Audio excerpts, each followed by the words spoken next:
দুনিয়ার মানুষ, তুমি পূর্বেই আসো আর পরেই আসো।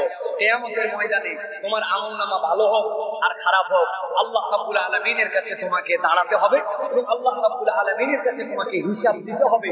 ওই দিন ভালোর হিসাব পাবে, খারাপের হিসাব পাবে। আল্লাহ রাব্বুল আলামিন বলছেন, লিয়াজিয়াল্লাযিনা আসাউ বিমা আমিলু, তুমি যদি খারাপ করো ওই খারাপের হিসাব আল্লাহর কাছে দিতে হবে। ওয়ায়াজিয়াল্লাযিনা আহসানু বিল হুসনা, আর যে ব্যক্তি ভালো করছে তারও হিসাব আল্লাহ রাব্বুল আলামিনের কাছে দিতে হবে। আর আল্লাহ রাব্বুল আলামিন ভয় দেখিয়েছেন, ওই দিবসটা সস্তা দিবস নয়। মনে করো না ওই দিবসটা কোনো হালকা দিবস, সানি ডে এরকম মনে করো না। বিনোদন যেরকম তোমার দুনিয়ার বুকে, ওইটা বিনোদনের দিবস হবে না, ওটা ভয়ঙ্কর দিবস হবে। মাহশার যেটা হবে, আল্লাহ রাব্বুল আলামিন যেদিন সকলকে একত্রিত করবেন, ওই দিবসের মতো ভয়ঙ্কর দিবস আর একটাও নাই। আল্লাহ রাব্বুল আলামিন সূরা হজের মধ্যে এই বিষয়ে বিস্তারিত আলোচনা করেছেন। আল্লাহ এক পর্যায়ে বলতে বলতে বলেছেন যে এই পেটের মধ্যে সদ্য সন্তান আছে, এখনো ম্যাচুর হয় নাই, কিন্তু ওই দিবসটা এমন ভয়ঙ্কর হবে যে তার মা আতঙ্কে তার সন্তানকে পেটের থেকে গর্ভপাত করায় দিবে, সে বুঝতেই পারবে না তার পেটের সন্তান বেরিয়ে গেছে। এত ভয়ঙ্কর দিবস। আল্লাহ কোরআনুল কারীমের মধ্যে বলছেন, ওয়াতাদাউ কুল্লু যাতিন হামলিন হামলাহা ওয়া তারান নাসা সুকারা, আর হে রাসূল আপনি মানুষকে দেখতে পাবেন, মানুষ যেন পাগল হয়ে গেছে, মানুষ যেন আসক্ত হয়ে গেছে, সুকারা, মানুষ যেন পাগলামি করতেছে, নেশাগ্রস্ত। আল্লাহ বলছেন কি মনে করছেন তারা কি কোনো পানি খেয়ে নেশাগ্রস্ত? আল্লাহ বলছেন ওয়ামা হুম বিসুকারা ওয়ালাকিন আযাবাল্লাহি শাদীদ, আসলে ওই দিন আল্লাহর আযাব যেটা ওটা ভয়ঙ্কর। ওই ভয়ঙ্কর আযাবের কারণে মানুষ পাগল হয়ে যাবে, মানুষের মধ্যে মাতলামি চলে আসবে, পাগলামি চলে আসবে। আল্লাহ বলছেন ওই দিবস, যে দিবসের ব্যাপারে আয়েশা রাদিয়াল্লাহু তাআলা আনহা রাসূলুল্লাহ সাল্লাল্লাহু আলাইহি ওয়াসাল্লামের কাছে এসে বলার পরে হযরত আয়েশাকে রাসূলুল্লাহ সাল্লাল্লাহু আলাইহি ওয়াসাল্লাম বলছেন, আয়েশা ওই দিবসে কারো গায়ের মধ্যে কোনো বস্ত্র থাকবে না, সব মানুষ বস্ত্রহীন হয়ে যাবে।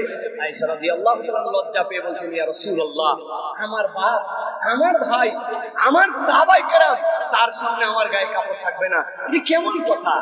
রাসূলুল্লাহ সাল্লাল্লাহু আলাইহি ওয়াসাল্লাম বলছেন, আয়েশা কে তোমার ভাই আর কে তোমার বাপ এই চিন্তা করার সময় তোমার সেখানে থাকবে? মানুষের অবস্থা হবে এমন যে মানুষ এই চিন্তাই করতে পারবে না, এমন কঠিন এক হাসরের ময়দান।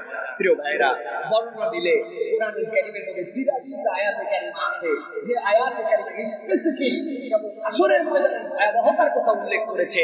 আল্লাহ রাব্বুল আলামিন আলাদা আলাদা লোকের বান্দাদেরকে বারবার বুঝাইছেন কঠিন দিবস, কঠিন দিবস, সবচেয়ে বড় কঠিন দিবস এই সেন্সে আল্লাহ রাব্বুল আলামিন ওই দিন যাওয়ার পরে বান্দাদের কাছে হিসাব চাবেন, আমলনামা বান্দাদের কাছে দিতে বলবেন। আর ওই দিন সবচেয়ে বড় কঠিন অবস্থা হবে তাদের জন্য, যে মানুষদেরকে আল্লাহ রাব্বুল আলামিন একবার বলবেন তোমরা তোমাদের হিসাব দাও।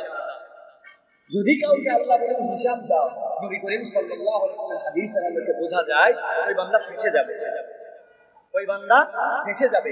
সুল হিসাব হাদিসের মধ্যে তার ব্যাখ্যা, কোরআনের এই তাফসীরের মধ্যে আছে। সুল হিসাব মানে আল্লাহ যদি বলেন তোমাকে হিসাব দিতে হবে, তাহলে ওই বান্দা আটকায় যাবে। আল্লাহ রাব্বুল আলামিন এই জন্য আল্লাহর কাছে ফরিয়াদ করতে বলছেন, আল্লাহ তুমি আমাদের খারাপ হিসাব থেকে বাঁচাও। খারাপ হিসাব মানে কি? আমার যে হিসাব, এই হিসাবে আমি আল্লাহর কাছে দিতে পারবো না। এই কঠিন দিবস নবী করিম সাল্লাল্লাহু আলাইহি ওয়াসাল্লাম বলছেন, ডানে বিপদ, বামে বিপদ, সামনে বিপদ, পিছনে বিপদ, আদম আলাইহিস সালাম থেকে মুহাম্মদ রাসূলুল্লাহ সাল্লাল্লাহু আলাইহি ওয়াসাল্লাম পর্যন্ত মানুষ দৌড়াবে, শুধু একটুখানি বিচার যেন শুরু হয়ে যায়, তারপরে যা হয় হবে। আমরা সহ্য করতে পারি না এরকম কঠিন দিবস।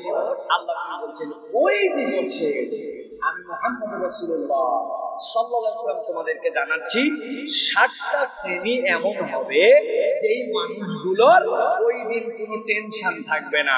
আল্লাহ রাব্বুল আলামিন তাদেরকে এমন ভাবে আল্লাহ রাব্বুল আলামিনের কাছে রাখবেন যে ওই মানুষগুলো মৃদু কণ্ঠে, হাসিস আরবিতে বলা হয় একজন আরেকজনের সাথে কানে কানে যে কথা বলে, হাসিস, একটু ফিসফিস করে ভালো আছে অবস্থা কি আছে, আমার অবস্থা ভালো, এই যে মানুষকে একজন আরেকজনের শুনতে পাচ্ছে। আল্লাহ বলছেন তাদেরকে আল্লাহ এত ভিআইপি মর্যাদায় রাখবেন যে পুরো কিয়ামতের ময়দান বিপর্যস্ত, কিন্তু এই মানুষগুলো একটা মৃদু ফিসফিসানি কণ্ঠও শুনতে পাবে না। আল্লাহ তাদেরকে আলাদা একটা পরিবেশে রেখে আল্লাহ জান্নাতে ঢুকায় দিবেন। ওই জান্নাতে যাওয়ার আগে নবী করিম সাল্লাল্লাহু আলাইহি ওয়াসাল্লাম বলেন 7টা শ্রেণীকে আল্লাহ রাব্বুল আলামিন তার আরশে আজিমের ছায়া দিবেন, যেই দিন আল্লাহর ছায়া ছাড়া আর কোনো ছায়া থাকবে না।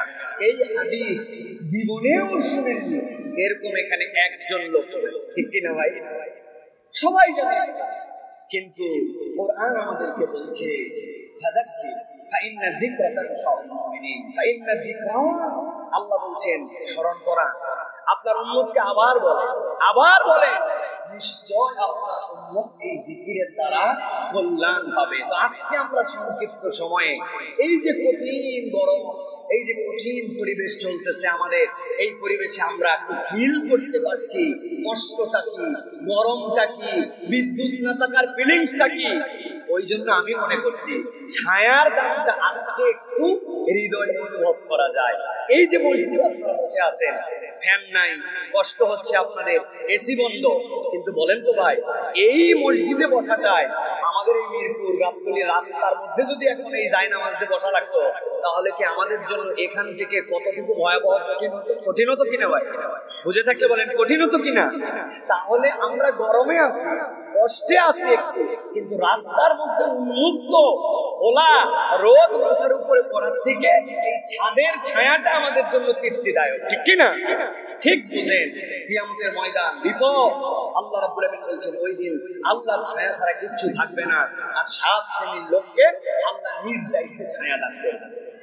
নবীজি সাল্লাল্লাহু আলাইহি সাল্লাম বলছেন, দুনিয়ার মানুষ ভালো করে জানো, সাবআতুন যুল্লিহুমুল্লাহু ফি যিল্লি ইয়াওমা লা যিল্লা ইল্লা যিল্লুহু, আল্লাহর ছায়া ছাড়া ওই দিন যখন বান্দাদের কাছে আর কোনো ছায়া থাকবে না, রব্বুল আলামিন ওই দিন 7 শ্রেণীর মানুষকে নিজে ডাক দিবেন, ডাক দিয়ে বলবেন, ও বান্দা তোমার কোনো চিন্তা নাই, আজকের দিবসে কষ্ট আছে মানুষের জন্য, আজকের দিবসে হিসাব হবে, আজকের দিবস তোমাদের জন্য বিপদ, কিন্তু আমি রব্বুল আলামিন নবীকে দিয়ে জানাই দিলাম, দুনিয়ায় যদি তুমি 7 কোয়ালিটির মধ্যে নিজেকে ঢুকায় নিতে পারো, কিয়ামতের ময়দানে কিয়ামত হতে থাকবে, কিন্তু আমি রব্বুল আলামিন তোমাকে আমার আরশে আজিমের নিচে ছায়া দিয়া আমার বান্দার ওই সময়টুকুকে পার করায় দিব। এরপরে বান্দাকে আমি রব্বুল আলামিন একটা নিয়ামত দিব, নূরুন ইয়াসআ বাইনা আইদিহিম ওয়া বিআইমানিহিম, আমার বান্দার সামনে থেকে আর ডান থেকে একটা আলো দিব, আর ফেরেশতাদেরকে ঘোষণা দিতে বলবো, বুশরাকুল ইয়াউমা জান্নাত, আমার বান্দাদেরকে জান্নাতের ঘোষণা দিয়ে দাও, যেই না তারা আরশে আজিমের ছায়া থেকে হিসাব ক্লোজ করে এরপরে যখন ডানিয়ার সামনে আলো পেয়ে যাবে, আল্লাহর ওই বান্দাগুলা বিদ্যুৎ বেগে আল্লাহর জান্নাতের দরজার সামনে এসে হাজির হয়ে যাবে। জান্নাতের দরজার সামনে কেবল হাজির হবে না, নবীজি সাল্লাল্লাহু আলাইহি ওয়াসাল্লাম বলছেন জান্নাতের দরজা খোলা হবে মুহাম্মাদুর রাসূলুল্লাহ সাল্লাল্লাহু আলাইহি ওয়াসাল্লামকে দিয়ে। সুবহানাল্লাহ। নবীজি আসার পরে যখন ডাক দিবেন, রাসূলুল্লাহ সাল্লাল্লাহু আলাইহি ওয়াসাল্লামকে জিজ্ঞাসা করা হবে, মানান্তা, আপনি কে? এইটা নবীজি সাল্লাল্লাহু আলাইহি ওয়াসাল্লামের জন্য সম্মান। যেই না রাসূলুল্লাহ সাল্লাল্লাহু আলাইহি ওয়াসাল্লাম নিজের পরিচয় দিয়ে দিবেন, ফেরেশতারা সাথে সাথে বলবে, এরকমই তো হওয়ার কথা ছিল, আল্লাহর পক্ষ থেকে নির্দেশ ছিল মুহাম্মদ সাল্লাল্লাহু আলাইহি ওয়াসাল্লাম ছাড়া যেন জান্নাতের দরজা খোলা না হয়। নবীজি বলছেন এরপরে উম্মতের মধ্যে তালিকা প্রকাশ করা হবে, উম্মতের প্রথম ব্যক্তি হিসাবে হযরত আবু বকর সিদ্দিক রাদিয়াল্লাহু তাআলা জান্নাতে ঢুকে যাবেন।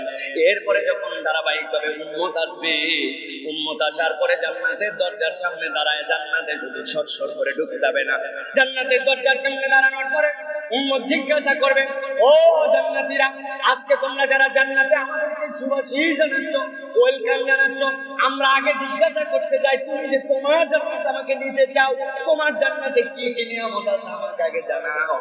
এবার ফেরেশতারা বলতে শুরু করবে, ও জান্নাতী, আমার জান্নাতের বাড়িটা এরকম, আমার জান্নাতের গাছগুলো এরকম, আমার জান্নাতের নহর এরকম। জান্নাতীর সাথে সাথে বলবে, আমার যে ডিজায়ার, আমার যে এক্সপেকটেশন, তার সাথে তোমার জান্নাতের হিসাব মিলে নাই, তোমার জান্নাতে আমি যাব না। এরকম করে ঘুরতে ঘুরতে এক জান্নাতের সামনে আসবে, এরপরে জান্নাতের ফেরেশতা যখন তাকে সব নিয়ামতের বিবরণ জানাবে, সাথে সাথে সে বলবে, হ্যাঁ মিলে গেছে, আমার নবী তো দুনিয়ায় থাকতে আমাকে নির্দেশ দিয়েছিলেন, যদি তুমি জান্নাত চাও ফাসআলিল জান্নাতাল ফিরদাউস, আল্লাহর কাছে জান্নাতুল ফিরদাউস চাও। আজকে আমার সামনে আলো ডানে আলো, আল্লাহ আমার হিসাব সহজ করে দিয়ে জান্নাতের ঘোষণা দিয়েছেন। আমি তো যেমন যেমন জান্নাতে ঢুকতে পারি না, আমি আল্লাহর কাছে যে জান্নাতের কামনা করেছি তোমার বর্ণনার সাথে মিলে গেছে, এরপরে বান্দা জান্নাতুল ফিরদাউসে প্রবেশ করে ফেলবে। আল্লাহ রাব্বুল আলামিন বলছেন, হে রাসূল আপনি জানায় রাখেন, ওই যে জান্নাতে ঢোকা আর এই হিসাব এর মধ্যে পিরিয়ডের যেই কষ্টটুকু, এই কষ্ট থেকে আপনার উম্মত যদি বাঁচতে চায় তাহলে যেন আপনার দেওয়া নির্দেশ অনুযায়ী ৭টা তালিকা যেটা দিলাম এই তালিকার মধ্যে নিজের নাম ঢুকায় নেয়। নবীজি বলছেন, ১ নম্বর আল্লাহ রাব্বুল আমিন জানিয়েছেন হাসরের ময়দানে আল্লাহর নিশ্চিত ছায়া পাবে সে যার একটা কোয়ালিটি থাকবে ইমামুন আদিল। দুনিয়ার বুকে ন্যায় পরায়ণ একজন ইমাম, দুনিয়ার বুকে ন্যায় পরায়ণ জাজ, দুনিয়ার বুকে যার কাছে বিচারের ফয়সালা আসে, যার হাতের মধ্যে জাজমেন্ট করার জন্য দায়িত্ব আসে, এমন সময় সে ২ নম্বর করে না। এমন ইমাম যে আদালত পূর্ণ, তার ভারসাম্যপূর্ণ, তার সাধ্য অনুযায়ী বিচার করে। এইটার উপরের ব্যাখ্যা আছে, নিচের ব্যাখ্যা আছে। ইমামুল আদিল এর সবচেয়ে বড় ব্যাখ্যা হচ্ছে রাষ্ট্রের যিনি দায়িত্বশীল থাকবেন, রাষ্ট্রের যিনি দায়িত্ব, যার উপর আল্লাহ রাব্বুল আলামিন রাষ্ট্র দায়িত্ব ন্যস্ত করেছেন, তাকে আদালতের পরাকাষ্ঠায় উত্তীর্ণ হতে হবে, ইমামুল আদিল হতে হবে। দ্বিতীয় ব্যাখ্যা, যে যার জায়গা থেকে আদালত করার জন্য যখন আল্লাহ রাব্বুল আলামিন তাকে ফয়সালা করার মতো জায়গায় দান করবেন, সেই জায়গা থেকে তাকে ন্যায়নিষ্ঠ হতে হবে। আপনি যেই জায়গায় আপনার আদালত, সেই জায়গায় আপনাকে প্রতিষ্ঠিত করতে হবে। আমি সমালোচনা করি যে জজ কোর্ট, হাইকোর্ট, সুপ্রিম কোর্ট এগুলোতে ২ নম্বর হয়, বিচারের নামে তামাশা হয়, মিথ্যা মামলা হয়, মিথ্যা সাক্ষী হয়, এইগুলোর আমরা সমালোচনা করি। তারা আল্লাহর কাছে হিসাব তাদেরকেও দিতে হবে। কিন্তু যে সমালোচনা করে ওই সমালোচক অনেক সময় নিজে ইমাম আদিল হতে পারে নাই, বলে হুজুর আমি তো ইমামই না, আদিল হব কেমন করে? আপনার আব্বা মারা গেছিল, যাওয়ার সময় আপনার জমি জমাগুলা বলে দিয়ে গিয়েছিল যে বাবা মিরাসমা বন্টন করে দিতে পারলাম না, তুমি তোমার ভাই বোনকে ইনসাফ মতো বন্টন করে দিও। উনি এমন ইনসাফ করছে, ৫০ বছর বাপ মরা পার হয়েছে, আজ পর্যন্ত বোন জমি ঠিক মতো বুঝে পায় নাই। এরকম ইনসাফ করা লোক আমাদের মহল্লায় আছে না ভাই? বাংলাদেশে আছে তো ভাই না? হজের পরে হজ করে ফেলছে, বিরাট বড় তিনি ইনসাফকারী। সরকারের জমির উপরে সানসেট ঠেলে বের করে দিছে, বাউন্ডারি ওয়াল ঠেলে বের করে দিছে, মসজিদের আবার আজীবন দাতা সদস্য আছে না? কি ইনসাফ উনি করছে আপনি জানেন না প্রিয় ভাইরা? ইমামুল আদিল, ইমামুল আদিল মানে কেবল ওই রাষ্ট্রপতি আর কেবলমাত্র বিচারপতি নয়, তারা সর্বোচ্চ লেভেলে। কিন্তু আল্লাহ আপনাকে যেই জায়গাতে বিচার করার মতো জায়গা দিয়েছে, ওই জায়গাতেও আপনাকে আদালত করতে হবে প্রিয় ভাইরা। অতএব যে জায়গা থেকে রাসূলুল্লাহ সাল্লাল্লাহু আলাইহি ওয়াসাল্লামের কাছে একজন সাহাবী আসছে, এসে বলছে, ইয়া রাসূলুল্লাহ আমার এই ছেলেটাকে আমি খুব পছন্দ করি, আমার ছেলের জন্য আমি একটা খাদেম রেখে দিয়েছি। নবীজি বলেন, এদিকে আসো, তোমার ছেলে নিয়ে কয়জন? বলে, ইয়া রাসূলুল্লাহ আলো ছেলে আছে। বলে, তুমি কি তোমার সব ছেলের জন্য খাদেম রাখছো? বলে, না ইয়া রাসূলুল্লাহ। বলে, হয় সকল ছেলের জন্য খাদেম রাখো, না হলে এই ছেলের যে খাদেম এটাকে সরাই দাও, নচেত তুমি তোমার সন্তান হওয়ার পরেও, তোমার টাকায় খাদেম রাখার পরেও তুমি তোমার সন্তানদের মধ্যে আদালত কায়েম করতে পারো না। সুবহানাল্লাহ। কি বিচার, ন্যায় নিষ্ঠতা রাসূলুল্লাহ সাল্লাল্লাহু আলাইহি ওয়াসাল্লাম আমাদেরকে শিখিয়েছেন। অতএব আমার যে জায়গাতে আদালত কায়েম করার মতো একটু প্লেস থাকবে, একটু পরিবেশ থাকবে, আপনাকে মনে রাখতে হবে আমাকে ইনসাফ কায়েম করতে হবে, ২ নম্বর করার কোনো সুযোগ নাই। এটা যদি করি, আল্লাহ রাসূল সাল্লাল্লাহু আলাইহি ওয়াসাল্লাম বলছেন হাসরের ময়দানে তোমার টেনশন করতে হবে না, আল্লাহর ফেরেশতা তোমার হাত ধরে নিয়ে এসে আল্লাহর আরশে আজিমের ছায়ার নিচে তোমাকে বসায় দিবে। সুবহানাল্লাহ। অতএব প্রিয় ভাইয়েরা, এই যে আদালত করার মানসিকতা, ইনসাফ করার মানসিকতা, এটা হৃদয়ের মধ্যে ধারণ করে নিতে হবে প্রিয় ভাই। নিজেদের আজকে সমালোচনা করতে হবে, আমার কোন জায়গায় গ্যাপ আছে, আমি আসলে ২ নম্বরের কোন কিছু করে ফেলছি কিনা। এরকম যদি না হয় তাহলে আল্লাহর কাছে আমাদেরকে ধরা খেতে হবে প্রিয় ভাই। আল্লাহ আমাদেরকে বোঝার তৌফিক দান করেন, বলেন আল্লাহুম্মা আমিন। ২ নম্বরের সংক্ষেপে বলছি, আল্লাহ রাসূল সাল্লাল্লাহু আলাইহি ওয়াসাল্লাম বলছেন, ওয়াশাবুন নাশা ফি ইবাদাতিল্লাহি তাআলা। আর এমন যুবক, যে যুবক তার যৌবন কালটাকে আল্লাহ রাব্বুল আলামিনের ইবাদতের মধ্যে নিমজ্জিত রেখেছিল। সুবহানাল্লাহি ওয়া বিহামদিহি। আমরা যেরকম মনে করি যে কি ব্যাপার ভাই, মুখে আপনার দাড়ি নেই কেন? কি ব্যাপার ভাই, এখন পর্যন্ত আপনি নামাজ কালাম করেন না কেন? কি রে ভাই, আপনি এখন পর্যন্ত মসজিদ মুখী হলেন না কেন? বলে আমার আব্বা বিয়ার পরে, আমি হওয়ার পরে 40 বছর হওয়ার পরে আমার ফ্যামিলিতে নামাজ পড়ছে, আল্লাহ দিলে এখনো বয়স হয় নাই, বয়স হওয়ার পরে এরপরে আমিও নামাজ কালাম ধরবো। অনেকের টেন্ডেন্সি, মেন্টালিটি এরকম আছে, কিন্তু আল্লাহ বলছেন এই মেন্টালিটি নয়। তুমি তো হাসরের দিনে অটোমেটিক আল্লাহর আরশের ছায়ার নিচে তোমার স্থান পেতে চাও। আল্লাহ রাব্বুল আমিন বলছেন নাশা ফি ইবাদাতিল্লাহি তাআলা, তার যৌবনকালটা সে এলোমেলো কাটায় নাই, আল্লাহর ইবাদত, আল্লাহর নির্দেশিত পথে সে তার যৌবনকাল করছে। ওই যুবকের কোনো চিন্তা নাই, ওই যুবক যখনই মারা যাক আল্লাহ রাব্বুল আমিন আরশে আযমের ছায়ার নিচে ওই যুবকের জন্য জায়গা দিয়ে দিবেন। সুবহানাল্লাহ। অতএব আমার তরুণ, আমার যুবক, আমার প্রিয় ভাইয়েরা, আপনাদের জন্য বলবো, কাল ক্ষেপণ করে সময়ের আবরণে নিজেকে ঢাকায় রেখে অপেক্ষার প্রহর গুনায়ে আমরা যাতে নিজেদের জীবনকে নষ্ট না করি। এই যুবককাল এটা হচ্ছে আমাদের জন্য বিরাট নিয়ামতের সময়, এই যৌবন আমাদের জন্য বিরাট নিয়ামতের সময়। অনেক মুরব্বী আছে দেখবেন আপনারা, আসরের নামাজের পরে মসজিদে বসে থাকে, মাগরিব পর্যন্ত বের হয় না। আছে না ভাই? আছে না? কি জন্য বসে থাকে বলেন তো ভাই? জানেন আপনি, ওই মুরব্বীর আর কোনো কাম নাই। রাগ করেন না, আলহামদুলিল্লাহ সব মুরব্বীও বসে থাকতে পারেন না, যিনি বসে থাকেন তাকে আমি ক্রিটিসাইজ করছি না, আল্লাহ তার ইবাদত কবুল করেন, কিন্তু আসলে ওনার করার মতো কিছু নাই। আর আসরের পরে আমার কাছে করার মতো যত কিছু আছে ওই মুরব্বী কেমনে করবে? কিন্তু আল্লাহর বান্দা ওই সময় দিয়েছে আল্লাহর জন্য, সে আল্লাহর জন্য তার সময়কে, ডেডিকেটেড সময়কে আল্লাহর জন্য সে ওয়াকফ করে দিয়েছে। মুরব্বী একটা বাড়ির থেকে এখন মসজিদে থাকায় তার কাছে ভালো লাগে, এই জন্য রমজান মাসে শেষে ইতিকাফ করে। আরেকটা ইয়াং রমজানের শেষ দিনে তার বাজার আছে, সদাই আছে, তার চুল কাটা আছে, তার আধুনিক পোশাক কেনা আছে, ঈদ মার্কেটিং আছে, সবগুলাকে বাদ দিয়া ওই যুবক আল্লাহর জন্য ডেডিকেটেড হয়ে ওই যুবক মসজিদের মধ্যে এসে রমাদান মাসে আল্লাহর জন্য ইতিকাফ পালন করছে। এটা এত সোজা কাজ নয়।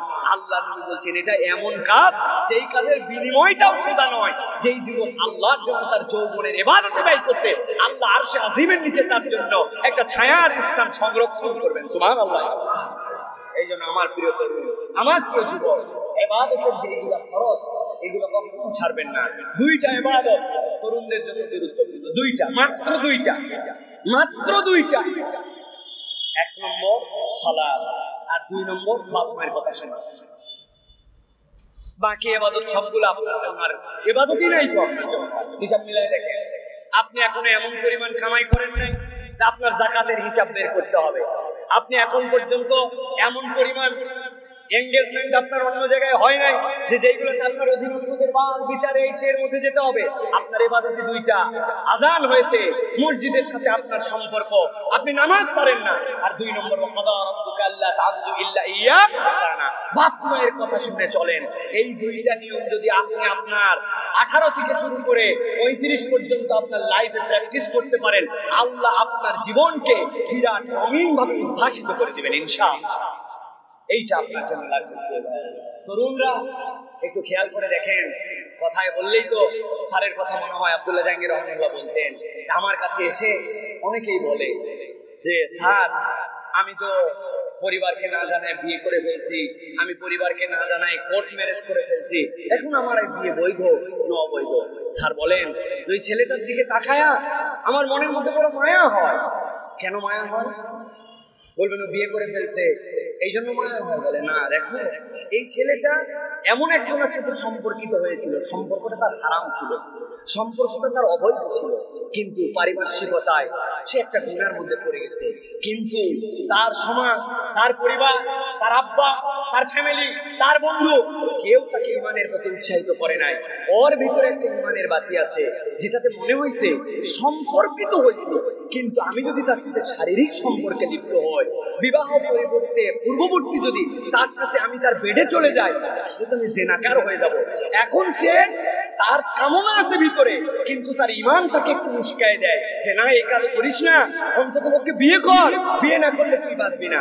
পরিবার কিরকম বেহায়া আমাদের, আমাদের পরিবার এক পর্যন্ত জানতো ছেলের অবস্থা কি, কার সাথে ঘোরে, পরিবার কিছু বলে নাই, গরুগা। কিন্তু যেই না সে বিয়ে করে ফেলছে বৈধটা, এখন পরিবার তাকে মানবে না, নিবে না, ত্যায্য করে দিবে। অথচ সে যে ইমানের দাবিটা দেখাইছে, এটা সমাজ তাকে সাপোর্ট করে নাই। আল্লাহ তার ইমানের নূর দিয়ে তাকে এই পর্যন্ত হেদায়েতের রাস্তায় রেখেছে। স্যার বলেন ফতোয়া পড়ে, আগে তুমি এই বাস্তবতাটা কল্পনা করো। প্রিয় ভাইরা, এই জন্য বলবো, এই সমাজ, এই আশপাশের পরিবেশ কেউ আমাদের বন্ধু না, কেউ আমাদেরকে সাপোর্ট করে না। আপনার সাপোর্ট হচ্ছে আপনার কোরআন, আপনার ইসলাম, আপনার ঈমান। এই হেদায়েত যদি হৃদয়ে ধারণ করতে চান, এই দুইটা আমল বাদ দিবেন না। নামাজ এনিহাউ আপনাকে আদায় করতেই হবে, আর বাপ মায়ের কথা শুনতে হবে। বাপ মা এমন একটা কথা বলছে আপনার পছন্দ হয় না, ভাল লাগে না, আনস্মার্ট লাগে, চুল কাটা তারটা যে স্টাইল বলে আমার পছন্দ হয় না, জামা কাপড় জানলে করতে বলে, সন্ধ্যার পর বাড়িতে আসতে বলে, সকাল সকাল একটু ঘুরতে বলে, বাড়ির মধ্যে একটুখানি বাড়ির থেকে খারাপ বন্ধু বান্ধবের সাথে ঘুরতে মানা করে, একটাও আমার মনের সাথে মিলে না। কি বুঝবে বাপ মা? 40 বছর আগের বাপ মা এখনকার দুনিয়া বুঝে নাকি? হ্যাঁ, এখনকার কিরকম করে চলতে আপনার মনের মধ্যে উস্কায় এগুলা। কিন্তু আপনি তাকে দাঁত চেপে বাপ মায়ের সাথে বেয়াদবি করেন নাই, তাদের কথার উপরে কথা বলেন নাই, তাদের কথাটা মেনে নিছেন। আপনার নিজের চোখ দিয়ে পানি পড়ে গেছে অন্তত, যে বাপ মা এটা কি বলে, এটা কথা কিনা। আপনি যদি মেনে সহ্য করে নিতে পারেন, আর যদি আপনি আল্লাহ রাব্বুল আলামিনের সালাতকে কন্টিনিউ করতে পারেন, আপনি লিখে নেন, মোবাইল বের করে কাগজ কলম নাই, নোটের মধ্যে লিখে রাখেন আজকের ডেট তারিখ সহ। আপনার বয়স যদি আজকে 15 থেকে হয়, আপনি যদি এটা 35 বছর পর্যন্ত কন্টিনিউ করতে পারেন, আল্লাহ আপনাকে হেদায়েতের উপরে রাখবে, জীবনে আপনি বিভ্রান্ত হবেন না ইনশাআল্লাহ। এটা আল্লাহ রাব্বুল আলামিনের দেওয়া নিয়ামত। অতএব আল্লাহ রাব্বুল আলামিন বলছেন, ওয়াশাবুন নাশা ফি ইবাদাতিল্লাহি তাআলা। 2 নম্বর, এমন যুবক যে যুবক তার যৌবনটা আল্লাহর ইবাদতের মধ্যে পার করে দিয়েছে। আল্লাহ রাব্বুল আলামিন ওই বান্দার জন্য কিয়ামতের ময়দানে, হাসরের দিনে আল্লাহ রাব্বুল আলামিন তার আরশে আজিমের ছায়ার নিচে তাকে জায়গা দিয়ে দিবেন। 3 নম্বরে আল্লাহ রাসূল সাল্লাল্লাহু আলাইহি ওয়াসাল্লাম বলছেন, ওয়ারাজুলুন কলবুহু মুআল্লাকুন বিল মাসাজিদ। আল্লাহ নবী বলছেন, এমন একজন ব্যক্তি, যেই ব্যক্তিটা তার অন্তরটা তার শরীরের মধ্যে যদিও থাকে, কিন্তু এই ব্যক্তির সাথে মসজিদের সম্পর্ক এমন, নামাজের সম্পর্ক এমন, এমন ভালো লাগার সম্পর্ক, ও নামাজ পড়ে বেরিয়ে যায়, কিন্তু মসজিদে মুখী তার অন্তর থাকে। আবার কখন সালাতের ডাক আসবে, ব্যবসা করে, বাণিজ্য করে, দুনিয়াদারি করে, সব করে, কিন্তু অন্তরের মধ্যে তার মসজিদের সাথে একটা সম্পর্ক আছে। ফজরের আজানের আগে অ্যালার্ম দিয়ে রাখছে, কিন্তু তার আগে 3 বার ঘুমের মধ্যে তার ঘুম ভেঙে যায়। তারপরে ঘড়ির দিকে তাকায় দেখে ফজরের ওয়াক্ত হলো কিনা, মিস হয়ে গেল কিনা। এই ভাবটা যে তার অন্তরের মধ্যে ঢুকে গেছে, মসজিদের সাথে তার সম্পর্ক। আল্লাহ নবী বলছেন যে মসজিদের সাথে তার দিল জুড়ায় দিবে, আল্লাহ রাব্বুল আমিন হাসরের ময়দানে আরশে আজিমের নিচে তার জন্য ছায়ার ব্যবস্থা করে দিবে। মসজিদ মুখী মানুষ, হৃদয়টা তার আল্লাহর ঘরের সাথে সম্পর্কিত। আল্লাহর ঘরে আসার অজুহাত খুঁজে না, আসার অজুহাত খুঁজে না। বান্দা সব সময় মসজিদে জামাতের সাথে সালাত আদায় করে। রাসূলুল্লাহ সাল্লাল্লাহু আলাইহি ওয়াসাল্লাম বলছেন, এইটা আল্লাহর আরশে আজিমের ছায়া প্রাপ্ত দলের মধ্যে অন্তর্ভুক্ত। 4 নম্বরে রাসূলুল্লাহ সাল্লাল্লাহু আলাইহি ওয়াসাল্লাম বলছেন, ওয়ারাজুলানি তাহাব্বা ফিল্লাহি ইজতামা আলাইহি ওয়া তাফাররাকা আলাইহি। 2 জন ব্যক্তি কঠিন বন্ধুত্ব, কঠিন মহব্বত, কিন্তু এই মহব্বত কি জন্য? আল্লাহর জন্য। ও আল্লাহকে ভালোবাসে, ও দ্বীন ইসলামকে ভালোবাসে, ও আল্লাহ রাসূলকে মহব্বত করে, আমিও আল্লাহ রাসূলকে মহব্বত করি। তাহলে আমাদের বন্ধুত্ব হয়েছে এই জন্য যে সেও দ্বীন ইসলাম পছন্দ করে, আমিও পছন্দ করি। 2 জন এক হয়েছে। দোস্ত একটু আয় তো, তোকে দেখলে ভালো লাগে, একটু কথা হয় না। ওই ইমানদার 2 জন এসে একত্রিত হয়েছে, আবার আলাদা হয়ে গেছে, তো আবার দেখা হবে, বিদায় নিলাম। কি জন্য? সে আমার একটা মুসলিম বন্ধু, সে আল্লাহ রাসূলকে পছন্দ করে। আল্লাহর ভালোবাসায় 2 জন একত্রিত হয়, আবার 2 জন আলাদা হয়ে যায়। আল্লাহ বলতেছেন, এই রকম যে ব্যক্তিদ্বয়, এই ব্যক্তিদ্বয়কেও আল্লাহ রাব্বুল আমিন তার আরশে আজিমের নিচে ছায়া দিয়ে দিবেন। সুবহানাল্লাহ। অতএব এটা একটা মেসেজ যে আমাদের বন্ধুত্ব, আমাদের ভালোবাসা, আমাদের সম্পর্ক, আমাদের দেখা সাক্ষাৎ, আমাদের দাওয়াত, আমাদের একজনের সাথে আরেকজনের সময় দেওয়া, এইগুলো আল্লাহ এবং আল্লাহ রাসূলকে প্রায়োরিটি দিয়ে আমাদের করতে হবে। কেবল দুনিয়ার জন্য নয়। চল চিল করি, চিল করতে যাই, কি করে? প্রথমেই যাওয়ার পরে বিড়ি ধরায়, বিড়ি ধরানোর পরে এরপরে খায়, খাওয়ার পরে তারপরে শেষে একটু লাল পানি নীল পানি খায়, আবার ফেরার সময় একটা বিড়ি ধরায় চলে আসলো। এদেরকে এই মহব্বত আপনার কি মনে হয় যেটা আল্লাহ আল্লাহ রাসূলের জন্য মহব্বত প্রিয় ভাই? না। কিন্তু আমাদের কালচার এরকম হয়ে গেছে, এখন আমরা চিল করতেছি, আমরা ঘুরতেছি। হ্যাঁ, আমরাও চিল করি, আমরাও চিল করি, কিন্তু চিল করার লেভেল আছে। আপনি যখন দেখলেন হ্যাঁ বন্ধু বান্ধবের সাথে রাসূলুল্লাহ সাল্লাল্লাহু আলাইহি ওয়াসাল্লাম বলেছেন তোমাদের মধ্যে সর্বোত্তম আমল কি, রাসূলুল্লাহ সাল্লাল্লাহু আলাইহি ওয়াসাল্লাম বলছেন আফদালুল আমাল তোমাদের কাছে ইতআমুত তুআম, মানুষকে খাওয়ানো। আপনি চিন্তা করছেন বলছে চিল, কিন্তু আমি আমার বন্ধুদের কাছে খাওয়াবো। নবীর এই সুন্নাত অনুযায়ী সবাই খাইছেন, ওয়াক্ত হয়ে গেছে নামাজের, খাওয়া চলো আগে নামাজটা আদায় করে আসি। এসে আবার বাকিটুকু খাইছে, খাওয়ার পরে একজন আরেকজনের সাথে সৌহার্দ্য বিনিময় হয়েছে, বলছে দোস্ত আজকে কিন্তু আমি খাওয়ালাম, আরেকদিন কিন্তু তোমারে খাওয়াই সওয়াব নিতে হবে। এটা দেখানোর কিছু নাই, এটা লৌকিকতার কিছু নয়, আপনি সওয়াবের নিয়তে খাওয়ায়। এটাও চিল ওইটাও চিল। একটা চিল আপনার কাছে ফেরেশতারা লিখবে ইবাদত, আর একটা চিল আপনার কাছে ফেরেশতারা লিখবে এটা একটা ফাহিশা কাজ, ঠিক কি না? অতএব প্রিয় ভাইরা, রাসূলুল্লাহ সাল্লাল্লাহু আলাইহি ওয়াসাল্লাম বলছেন রাজুলানি তাহাব্বা ফিল্লাহি ইসতামা আলাইহি, সম্পর্ক ছেদ করেছি ওটাও আল্লাহর জন্য, ভালোবেসেছি ওটাও আল্লাহ রাব্বুল আলামিনের জন্য। এটা 4 নম্বর গুরু। 5 নম্বরে এরপরে রাসূলুল্লাহ সাল্লাল্লাহু আলাইহি ওয়াসাল্লাম বলছেন ওয়ারাজুলুন দাআতহু ইমরাতুন যাতু মানসিবিন ওয়া জামালিন ফাকালা ইন্নী আখাফুল্লাহ। এমন একটা প্রতারক মহিলা, যেই মহিলা তার সৌন্দর্য দিয়ে, তার আকর্ষণ দিয়ে তাকে খারাপের দিকে ডাকে, এবং সে তখন একটা কথাই তাকে বলে যে আমি তোমার সাথে নাই, ইন্নী আখাফুল্লাহ, আমি আল্লাহকে ভয় করি। তোমার সৌন্দর্য, তোমার শয়তানি, তোমার বান্দামি, এইগুলার সাথে আমার কোনো সম্পর্ক নেই। এই হাদিসটা এখন বড় ব্যাখ্যার দাবি রাখে প্রিয় ভাইরা। মূলত এটা জেনার দিকে আকৃষ্ট করার জন্য নারীদের কথা বলা হয়েছে, কিন্তু আপনি বাস্তবতায় এখন ভেবে দেখেন, কোন মহিলা সরাসরি আপনাকে এই কথা না বললেও আজকে আমাদের যে সংস্কৃতি, আমাদের যে কালচার, আমাদের নেট জগৎ, এইগুলোর সব কিছু নারী কেন্দ্রিক ধোঁকা আর নারী কেন্দ্রিক যত বাজে কিছু সব কিছু আপনাকে ডাকতেছে। একটা রিলস দেখছেন, দেখার পরে মনে হয়েছে যা আরেকটা দেখি তো সেম জিনিস, দেখার পরে মনে হয়েছে আচ্ছা যেই রিলস দেখলাম এটা তো একটা মাদার আছে, নিশ্চয়ই এই আইটেম আরো আছে, তখন তার মূল অ্যাকাউন্টে ক্লিক করে বাকি খারাপ জিনিসগুলো দেখে। এমন ভাবে আমাদের ডানে বামে সামনে পিছনে এই নারী কেন্দ্রিক যে খারাপ চূড়ায় পড়ছে। রাসূলুল্লাহ সাল্লাল্লাহু আলাইহি ওয়াসাল্লাম এই হাদিসের মধ্যে ডাইরেক্ট জেনার অ্যাপ্রোচের কথা বলেছেন, কিন্তু আপনি হিসাব করে দেখেন আজকের তরুণ প্রজন্মকে, আজকের যুবকদেরকে, আজকের যে বাস্তবতা, আজকের যে ফাহেশা, এটা আমাদেরকে পদে পদে আমাদেরকে হারামের দিকে ডাকতেছে, ঠিক কিনা ভাই? ঠিক কিনা? আমি কতবার আপনাদেরকে বলেছি, কতবার আপনাদেরকে বুঝিয়েছি, দারুস সালামের টাওয়ারের সামনে বিজ্ঞাপন দিয়েছে এই গরমে যদি আরাম পেতে চান তাহলে ঠান্ডা ঠান্ডা কুল কুল আপনাদের জন্য পাউডার এটা ব্যবহার করেন। এক মহিলা এরকম করে হাত উঁচু করে আছে, তার গায়ের মধ্যে অর্ধেক পোশাক নাই। আমি জিজ্ঞাসা করি ভাই বলেন তো, এই যে গরমকাল, গরমকালে গরম কি খালি মহিলার লাগে না পুরুষের লাগে? কথা বলেন না কেন? বাহিরে রোদে টোদে পুড়ে মাটিতে বেশি কাজ বেশি কষ্ট পুরুষরা করে না নারীরা করে? তো এখন আপনি ঠান্ডা করলে, পাউডার লাগালে, ঘামাসি দূর করতে চাইলে একটা পুরুষের না ছবি ওখানে দেওয়ার কথা, আপনি খালি মহিলার ছবি দেন কেন?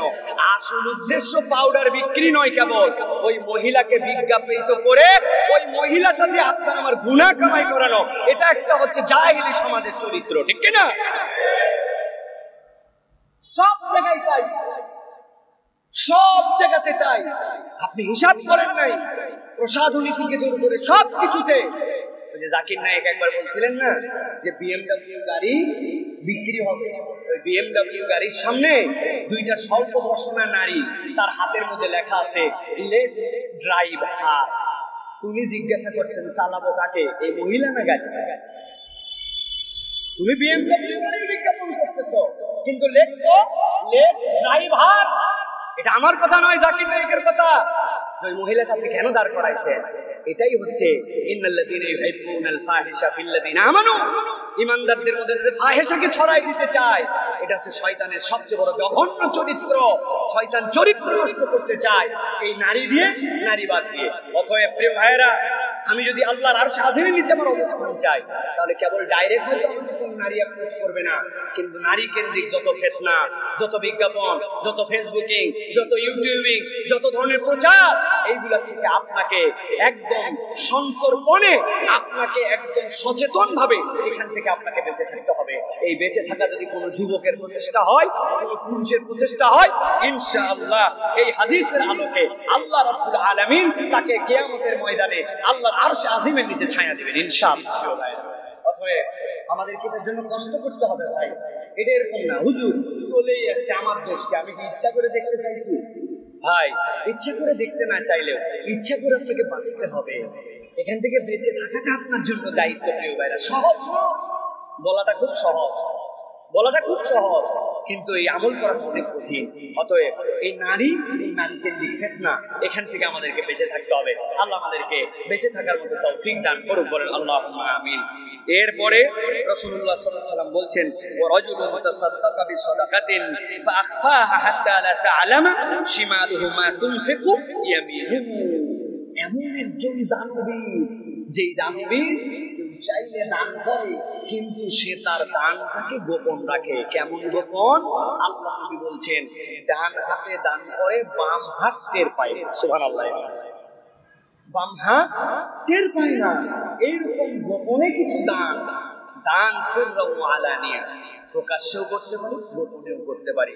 আমার যখন অভাব তখনও করতে পারি, যখন অভাব নাই তখনও করতে পারি। কিন্তু আল্লাহ নবী স্পেশাল করেছেন এমন এক দল যারা দান করে কিন্তু বলে বেড়ায় না, গোপন রাখে। তার অনেক দান প্রকাশ্য আছে, কিন্তু কত দান আছে কেউ জানে না। তার ডান হাত আর বাম হাতের ব্যাখ্যা কি? তার দুইটা পকেট আছে, বাম পকেটেও টাকা আছে, ডান পকেটেও টাকা আছে, কিন্তু বাম পকেটে হাত দেয় নাই। সে আস্তে করে ডান পকেট দিয়ে বের করে আস্তে করে ডান দিয়ে দিছে। তার বাম হাতও নড়ে নাই ওই সময়। সে এমন গোপন রেখেছে তার দানটাকে। আল্লাহ নবী করিম সাল্লাল্লাহু আলাইহি ওয়াসাল্লাম বলেছেন, এই গোপন দান আল্লাহ রাব্বুল আলামিনের আরশে আজিমের নিচে তোমার জায়গা দিবে। অন্য হাদিসে নবীজি বলছেন, আল্লাহর রাগ দূর করাই দিবে, আল্লাহ তোমার জীবনে বরকতে ভরাই দেবে। সুবহানাল্লাহ। কিছু দান গোপন রাখতে হয় ভাই, সব বলতে হয় না। বউ জানবে না, কেউ জানবে না, আমার নিজের খাতা কলমের হিসাবের মধ্যেও নাই, আমি কিছু দান খয়রাত করে ফেলছি। এটার অ্যামাউন্ট কত হবে? অন্তত পক্ষে 2-3 লক্ষ টাকা, তাই তো না? না, আপনাকে আল্লাহ যা সাধ্য দিয়েছে আপনি সেখান থেকে কিছু দান খয়রাত করবেন, যেটা আল্লাহ রাব্বুল আলামিনের জন্য একদম সংরক্ষিত। প্রত্যেকের এটা আমল বানাতে পারেন ভাই, প্রত্যেকে বানাতে পারেন। 10, 20, 50, 100 সপ্তাহে আমার এমন দান থাকবে, কাউকে বলবো না, আমার হিসাবের তালিকার মধ্যে থাকবে না, কেউ জানবে না, চুপচাপ দিয়ে দিব একবারে। আশপাশে আগে দেখে দিব কেউ আছে কিনা নাই, বাস আল্লাহ এটা তোমার আর আমার হিসাব, এটা আমার হালাল কামাই থেকে। আমি স্টুডেন্ট মানুষ, এই টাকা দিয়ে আমি চা খেতে পারতাম, এই টাকা দিয়ে আমি অন্য কিছু করতে পারতাম। এই 10 টাকা আমার বাপ মা আমাকে দিছিল, আমার বাপ মাও জানে না, আমার কাছে হিসাবও নিবে না, এই টাকাটা আমি কোথায় ব্যয় করছি। যা চুপ করে, এর মধ্যে আল্লাহর জন্য দিয়ে দিলাম, মসজিদে দিয়ে দিলাম, ভালো কাজে দিয়ে দিলাম, একটা অভাবগ্রস্ত চেয়েছিল তাকে দিয়ে দিলাম। আল্লাহ রাব্বুল আলামিন আপনার এই ছোট্ট আমল সবচেয়ে বেশি এটা সহজ কবুল হয়ে যেতে পারে।